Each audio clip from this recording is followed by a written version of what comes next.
Well, Nathan, I'm wondering if we can pivot into a different genre of music that you also are incredibly talented in the jazz world, and this band that you have called Fourplay.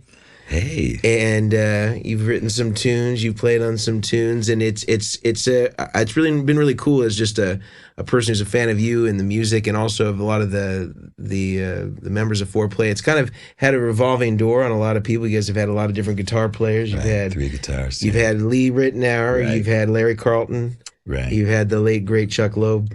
Yeah. And I miss every day I think about him. Yeah, he was, as I was saying to you before, he was such a great guy, and was really supportive of me and my pedals, you know, that we manufacture. We don't know, my real job is I manufacture guitar pedals, and I just have been very fortunate to get to spend some of my discretionary money on making these videos for everybody to enjoy. And so I feel lucky to be able to be in the position to do it.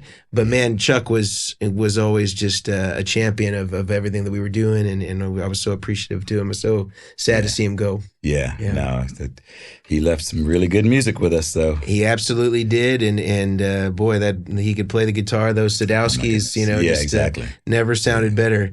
But I'm wondering if we can talk about maybe 101 Eastbound to start. Right. A big hit for you guys. Tell me about this session. How did it come together? I'm almost curious, just generally, like in a Fourplay session, is everybody sort of contributing pieces or ideas, or how does it work when you're kind of coming up with an album? Yeah, we each bring a few songs in. So 4 guys, if everybody brings 3 songs in, they go, okay, you got a dozen tunes. Yeah. There's an album right there. And when we first started, Bob James had to go back to the very beginning, when Bob James went in to record his Grand Piano Canyon album his solo album on Warner Brothers, he was friends with Lee Ritenour and Harvey Mason. They all played together. I hadn't met him yet, and he asked each one of those guys individually, "Hey, who should I get on bass?" And they both said, "Get Nate." So that was like thanks Lee, thanks Harvey for recommending me. And then the 4 of us went in to record his album, and there was a definite magic, between the sound of that quartet, and we picked up on it. I always call that the first Fourplay album. There's a song called Restoration on there, and it sounds like Fourplay. And so Bob was an executive at Warner Brothers Records at the time, and he said, "Would you guys like me to propose to the company that we sign you?" And literally, they signed us sight unseen, and Mo Austin, Lenny Waronker, and they were all at our first session at Ocean Way. You guys were pretty established in your respective. Yeah, I mean, it wasn't too big of a stretch. God bless you. Thank you. It wasn't too big of a stretch for them to sign us, but they gave us a record deal, and for a jazz quartet, it was very. It was just great to have, and so we went in the studio and we all brought some songs, and when it was my turn, my brother and I had a studio at our house, my brother Marcel, and we went down in the middle of the night, and we put together 101 Eastbound, the first song for the first Fourplay. We rehearsed it up at the house, and then we went in and recorded it. But and the deal was whoever song got recorded that day, they buy dinner. Everybody. So where'd they make you take them? So we went to an Italian restaurant, and what was it called? Martoni's. Yeah, nice. And it was one of the places we used to all go after the sessions. Awesome. Yeah, awesome. So we recorded at Sunset Sound. Okay. So is it somewhere off of Sunset, that restaurant, or does it still exist? It's somewhere off of Sunset. I think Cahuenga. I don't think it still exists. Okay. But between Sunset Sound and Ocean Way, we did our first record. Awesome. Yeah. Awesome. And was this also Yamaha bass, DI? Also Yamaha bass, DI. Don Murray, incredible engineer, recorded and got wonderful sounds for us. And so yeah, it was the Yamaha bass, the prototype of the signature, yeah. And would this have been out by then, this preamp pedal that we talked about earlier? Yes. Okay, so you had been using that presumably? Yeah. Mm-hmm. All right. Awesome. Yeah, it was 91. Yeah, okay. Yeah, 91. Yeah. That we recorded. Awesome. So I know that they had you in pretty heavy circulation in all the bass magazines, as kind of the face of Yamaha basses. You and Billy Sheehan, John Patitucci, and Abraham Laboriel, who put my first Yamaha bass in my hands. Did he? He was the one. He was the one that gave you the bug. Yeah, I was at A&M Records, and he and Lee Rittenauer, Dave Grusin were in there recording. And of course, it's all in the fingers, but he, what bass, and he showed me his Yamaha and put me in touch with that. And first time I went to Japan was with Lee Rittenauer. Yeah. They loved him over there. And he also was not Yamaha, but Ibanez. There was like a big core of like Japanese brands that were just trying to put their instruments, and they were making fantastic stuff. I just think it wasn't absolutely people didn't know yet about the quality of Japanese made instruments. But these basses I can remember, I mean, just right out of the case, I just fell in love with the sound and the way the bass integrates with the rest of the tune. Like as you're mixing it, it just blends in beautifully. That's the thing I used to always love. But I remember there's a singer named Kazumasa Oda, Japanese. He's like one of the biggest singers, the Springsteen of Japan. McCartney of Japan. And I remember this particular bass showed up at the session in Japan in Roppongi, and I opened the case. It used to be white, but I opened the case, plugged it in. It was tuned. We recorded a song. The song was called "Oh Yeah," and the next time I went back to Japan, they said that song sold 6 million singles in Japan. Wow! And so this is the United Nations of bass. And since then I've put all the countries that I've played it in. Stickers on there. Wow! And but that I say that to just say the quality control. Yeah.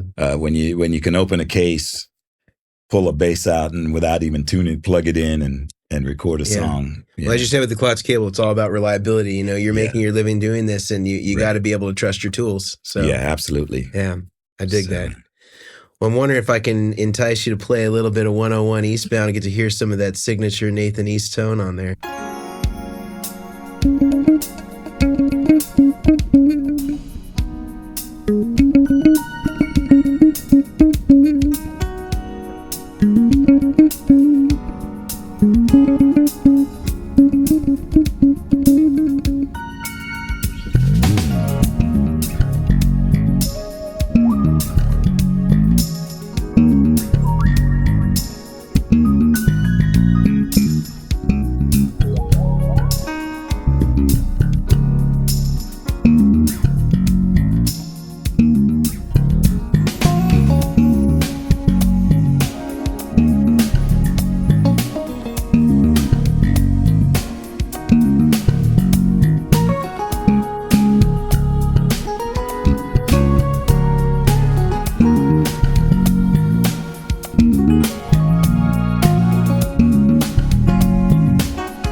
Love it.